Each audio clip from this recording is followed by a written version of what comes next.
Yo, welcome to another episode of Something to Say with my co-host Corey Aldridge and Josh Cathcart.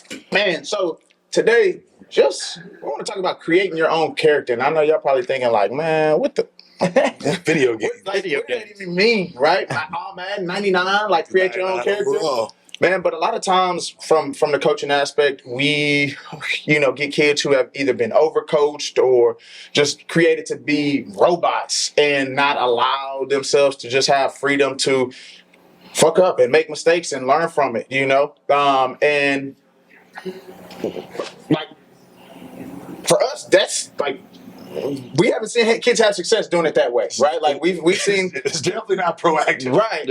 Right. I mean, I think from a coaching perspective, you definitely have to, information and environment and different things like that. But what does that mean to y'all? Like, what does create your own character mean to you? Well, one thing I'll say about I would say this whole table here, and I think guys that really do it well is that I've watched all you guys, and none of you guys teach the same thing over and over and over. We kind of had the conversation before we got here. Yeah. Like, not hating on any one person, whether it be like a teacher man or a PDS and guys like that, like they do great work, but all those things aren't for everybody. And we had a conversation before, like some guys are good about maybe having a little way back, forward, centered. Some guys don't rotate well. So being able to dabble into every different style and kind of seeing what works for the kid, looking at the kid's body is a lot more important to me, because then you can kind of try certain things out. And I think for all you young guys, especially the 9, 10, 11, 12-year-old guys, man, like try stuff out, man. If you want, go leg kick one day, go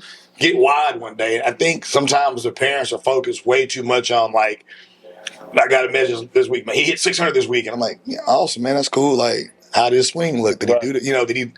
But I think we get so focused on like trying to like lead the league in numbers at young ages versus what's going to happen in 2 or 3 years. I think that the numbers are, I don't want to say, I mean, you got to have results, right? But parents are focused on the numbers way too much, and they latch on to something that they saw. This worked for this kid, so my kid needs to try this, or what hitting coach, or what did you see, or what are you doing, and trying to follow lead instead of make it your own. I tell mine all the time. Like when you come in this cage, this is like a science lab. We're going to experiment. Sometimes shit's going to blow up. That don't work. Right. Exactly. And then sometimes you're going to make something that's absolutely gorgeous. And when you make something that's absolutely gorgeous, you latch on to that and work off of that. That, kids these days are always trying to change something. They're always coming in like, oh, well, I'm going to try this. I'm going to try. And so they never get a baseline. I mean, where you getting these kids from? I need some kids to come change the game. Well, they just, as a general, they saw this. So they just try to throw this without an understanding of why that person does that and everything else. And it's like, I tell them all the time, okay, we know that this is a game of adjustments. In the batter's box, who can make the right adjustment and who can make it the fastest? That's what's going to separate you when you get to the higher levels and everybody's big and strong and fast. And if you don't have a baseline to adjust off of, then you're always just kind of in limbo, To Corey's point, if you come in and you're leg kicking one week, and then the next week you're toe touching or you're nose striding, your timing, your rhythm, everything is going to be different. And so you don't have anything to work off. There's definitely got to be like a balance, because that is, I do see guys that every week it is something different. And I know from going to pro ball back in the day, like there's times where, and I tell guys the same thing, like you have to sometimes sacrifice at bats to make something work. And that's what's the luxury of spring training was. But even during season, man, sometimes I remember one time I went from like here and I was just like, coach was like, hey, but try something here and just see what happens. So like, Counsel. It was but literally like for like 4 days, I was just murdering balls. It could have went the other way. Yeah. But what it was is kind of doing an over exaggerated something to feel something else, but I wasn't necessarily worried about getting the hit versus working on what I was working on. Now this guy's throwing 95 with singers, but it is what it is. I think though, man, like, and what you said was perfect though, and I think it's hard, but it's hard, especially for the youngsters, right? Like, and I say young, 8, 9, 10, 11. Like, I'm sacrificing this at bat to try to figure something out, and that's hard to do. Dude, you know what I mean? Like, because at that age, like, instant gratification is huge. Well, that's a totally different. Like he's talking professional athletes that are. But even the younger guys. But for you, it's good because like your specific team, right? This is for mostly parents and coaches right now. Like it's awesome for you because you can be like, hey guys, we just gonna work on this shit today. Right, that's it. Right, and so I think especially, and then too, like so, even in the fall, right?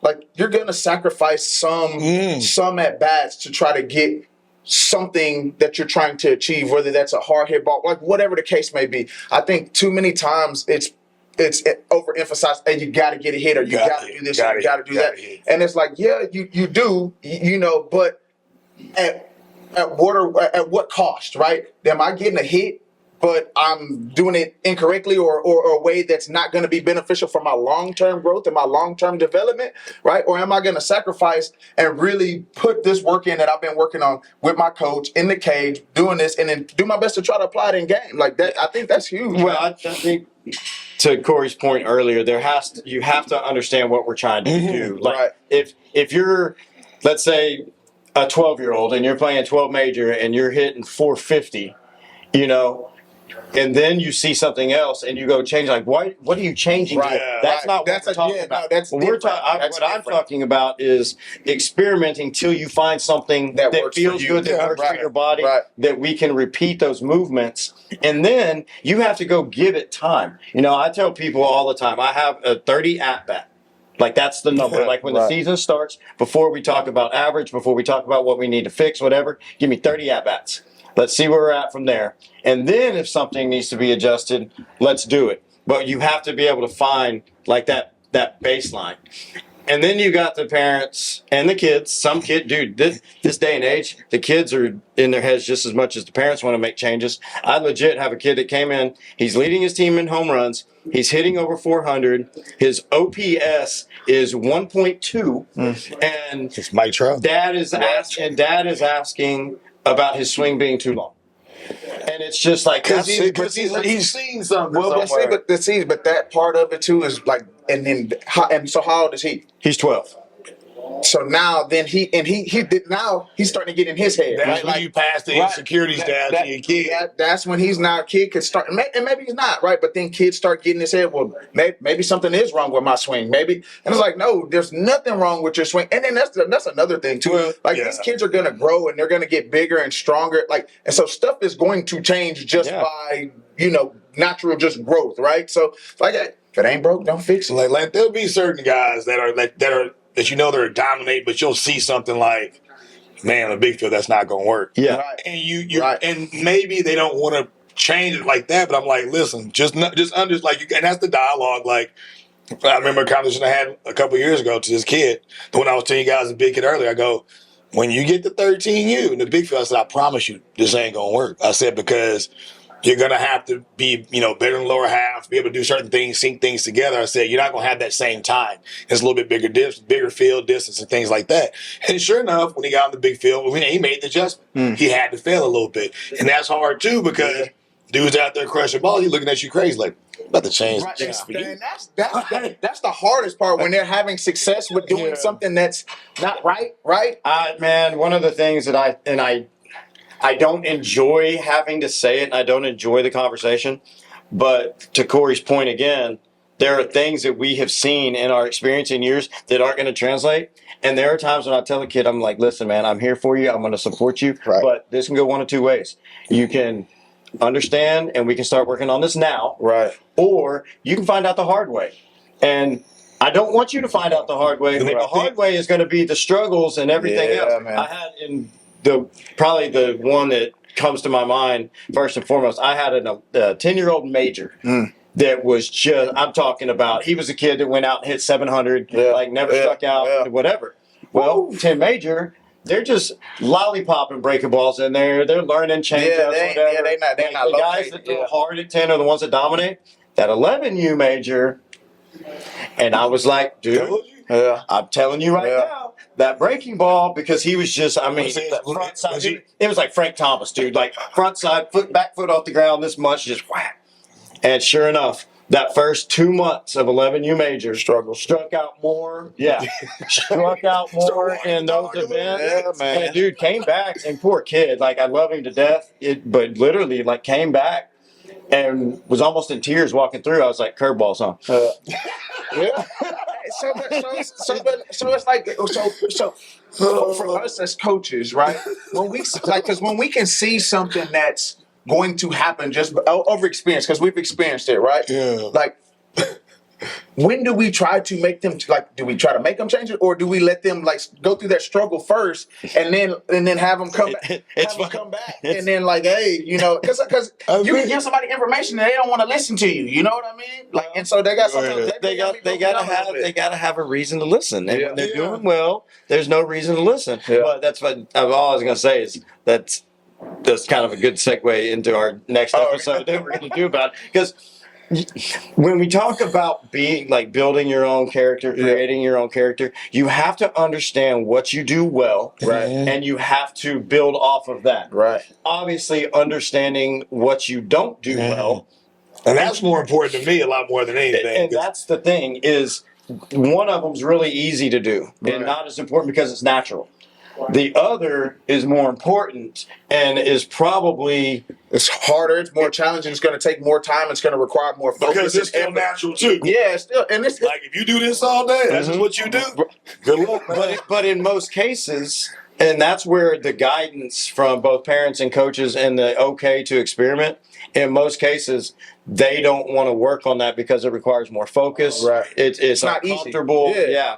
And so you have to really understand how the mind and body is going to work together so that you can get the most out of it. Because you don't want to go, especially with the young kids, you don't want them to get to the point of like over frustration, right? Because you still want it to be fun and everything else. And so balancing that, you get really strong-minded kids, you get really weak-minded kids. Well, that weak-minded kid, I can only do this for about 10 minutes with you. And because after that, and then we got to go back to feel good stuff. Yeah, exactly. Now the strong-minded kid that's just in there, he's like, I want to fix this. You can go an hour with that kid. Right. Well, but I think that kind of goes back to that specifically is just knowing who's in front of you too. You know what I mean, and being able to, understand and identify who's in front of you and connect and communicate the way that they need to be communicated with. But I think, man, like when we talk about creating your own character, this isn't us. Right? Like this isn't us telling you what to do, right? This is us like being able to see again what you do well and what you don't do well, but then also offering that insight and that info to say, hey man, you know what? Let's go ahead and try this. You know what I mean? I see you do this well. Let's go ahead and try this. Like and you got to be open to that information to be able to, want to work on it, want to struggle with it a little bit, go out and try to apply it, have some success with it, have some failures, but then more than anything too, like, and this is what I tell my, like if we working on something and you go apply it in tournament, like come back with some feedback for me. Mm-hmm. You know what I mean? Come back with some feedback for me on how you did, what you try to think about, how you were feeling during that time, right? And what was some of the outcomes of your at-bats. And for me with that, now I can start to, and video, and now I can start to help you figure out what it is that we're trying to get going. Now they're going to come back. Well, the team did good. Like, man, how you man, I feel so rude when they come in and I'm like, so how'd it go this weekend? It's like, oh, we lost. I was like, I don't care about your team. I don't care. I got to be Tell me about your at-bats. Tell me about how you felt. And then at the end of that, now we can talk about the team.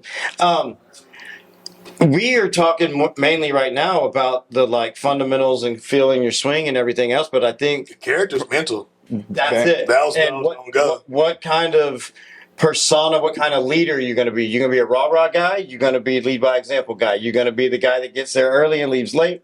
Like how, and all of that, the culmination of all of that leads to the mental part of it. Like I had to explain to a parent, like he, new kid, pretty talented, does everything I asked him to do in the cage, had a great session, first session, goes out, has a good practice. It can also go the other way up, but I have to tell a parent, I'm like, understand that it doesn't matter. He can do everything I asked him to do, or she, but until whatever's in here between can actually let that happen on the field, like whatever happens in the cage, it doesn't always happen out there. And because a lot of it's because they're worried about pleasing the parent, the umpire sucks, the girlfriend pissing me off, boyfriend's pissing me off, whatever. All these things are happening other than, again, have you even had time to sacrifice a couple of swings to get there? Hey, do you have the mindset to have a plan to go out there? Are you a dog in the first place? Are you even trying to compete? Is your goal to go beat that pitcher, or is it I got to put the ball in play? So all these little things that sometimes don't correlate with the mechanics part of it, because you don't have a plan or your thoughts are negative or whatever else it is, versus sometimes with the younger guys to get that swing to work, it could be small cues like, hey man, just go burn the center fielder. So when we talk about that mindset though, right?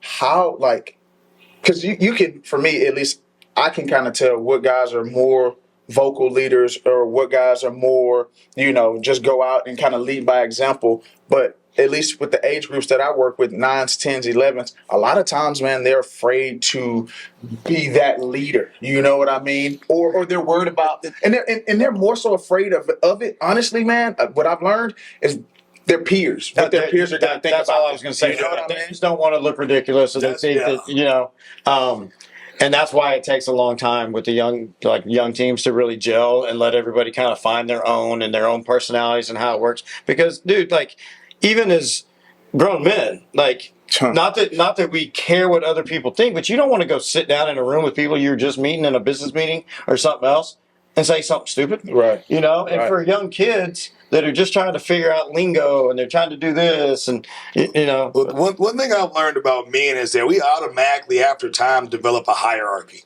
We can look at. Oh, yeah. We can get 6 guys going to get lost in the aisle, and at some point it's like, hey, that dude know how to build shit. Hey, so what we finna do? Everybody make sense. Okay. Exactly. Right. Right. You know how to cook stuff. Right, okay. exactly. You just tell jokes. Right, Okay, right. you that dude. Yeah. Damn, you You don't gotta got keep it nothing. light. You can't offer nothing. But that's the one thing I will say in travel ball that is because everybody's changing teams. Yeah. It gets tough, man, because I know that through all my years of pro ball stuff, every team after that first couple months, you automatically know kind of where everybody stands. Right. And you kind of got the separation of the pitchers and the hitters and stuff. And you got a couple pitcher hitters that commingle. But on that team, okay, he might be the older guy, or that's the guy that something goes wrong. That's the enforcer. You got the guy over here, don't say a whole lot, just get the job done. Right. You got the one guy that everybody nervous. He balls out, but you're like, damn, I hate this dude. Yeah. So how do we get that out of? How do we get? And I know it takes time. Time. Right. It's just it has to. Again, it goes back to as a coach. We're talking about team. You have the opportunity to create an environment. He's going to be loud in there. You have the opportunity to create an environment to Or boy over there doing the PT session. we're doing lunges and stuff. But you create an environment where the people can go, figure who they are. Go mess up. Go because it's nothing better than the last team I got to coach with, man, Scott. We had these guys since they were 11 years old. Yeah. So I've watched all these guys. I watched, my boy Bobby go from the scared little dude that couldn't do shit to now he's a leader, man. Confident, man.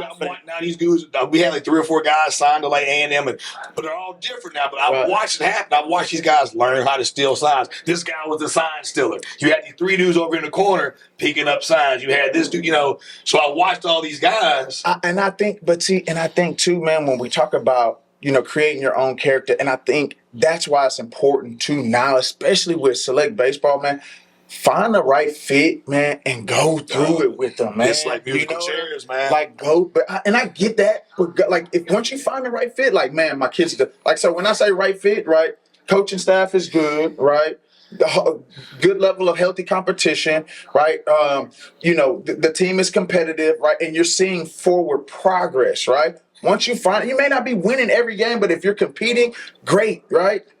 But find that right fit and stay with that and work through that because the stuff you gotta have some adversity somewhere too.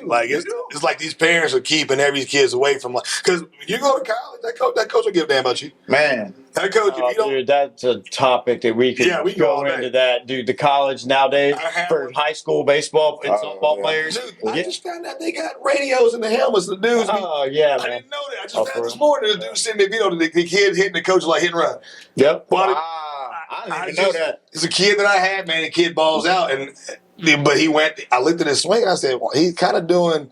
The swing was cool for the most part. I think he has more juice before than now, but. You can see they have their own philosophy. And a lot of times they push that philosophy on everybody. Mm-hmm. And that's tough in college. But college is cutthroat where if you it's not like going to travel ball or high school, where you do what that college coach says or you don't play. That's it. And if it doesn't work, it's still your fault. Right. That's crazy, bro. Yeah. Pro ball's not like that. You come in there with all types of leg kicks and Julio Franco. As long as you go hit, As long as you're gonna hit, more times than not. As long as you hit, you're good. Well, and then that's You can hit with your ass out like I- Tyson. I think that there are people that go both ways, right? There's coaches that will just let kids play, and then there's coaches that want everything just pop, pop, structure. pop. And for some players, that probably works really well. And the best coaches are the ones that can mesh that. When you know these are the guys I just need to let loose, Right. You know, Bingo. as long as they're not causing a problem in the dugout or whatever, that dude just needs to be him. Yeah. And then there's guys that You need They some need structure. They need structure. Yep. Yeah, some dudes you need to shackle down a little bit. Be like, hey, you out here messing up, bro. Man, and they'll be the ones that usually they're really talented. Yeah. But you just got You gotta rein them in. Man, You gotta rein them in, bro. kid. I'm not even gonna take the school. Nothing else. There's a kid, and I love his energy. He's not one of my hitters. He comes in and he's in the pitching class. But when that dude comes in, it's like just already just annoying. It's like, dude, and I tried to tell him, I'm like, bro, I really like you. Right. Like, if we were gonna hang out outside of this, I think I would really enjoy your company. I was like, for what we're trying to do in here, you drive a coach freaking crazy. Yeah, And you do, but and the pitching coach has to be Gotta get on them, man. You gotta get on them.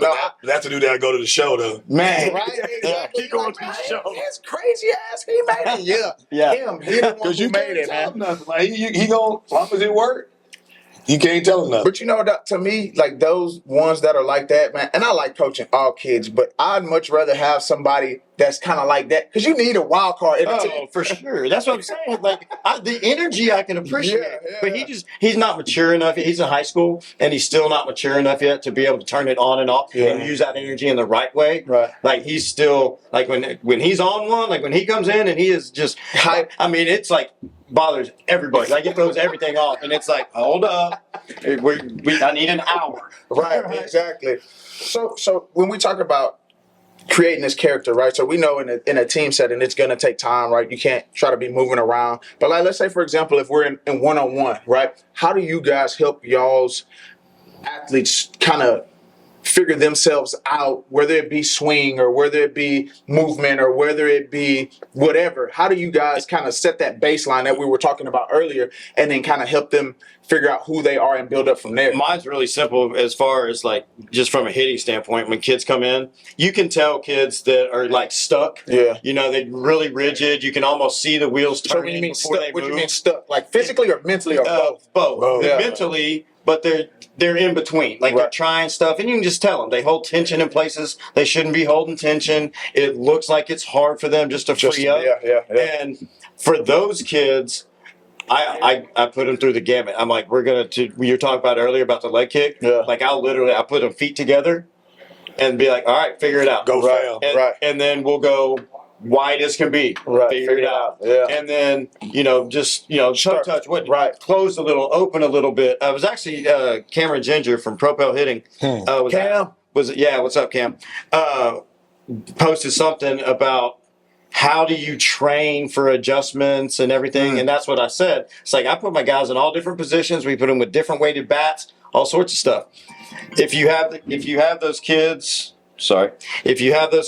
that come in and they're free flowing already, that's just, hey man, how are we going to make you repeatable? Right. We're not going to change this. You're not thinking about the movements. You're just doing. You're just doing. So how do we make sure that you can be consistent? Right.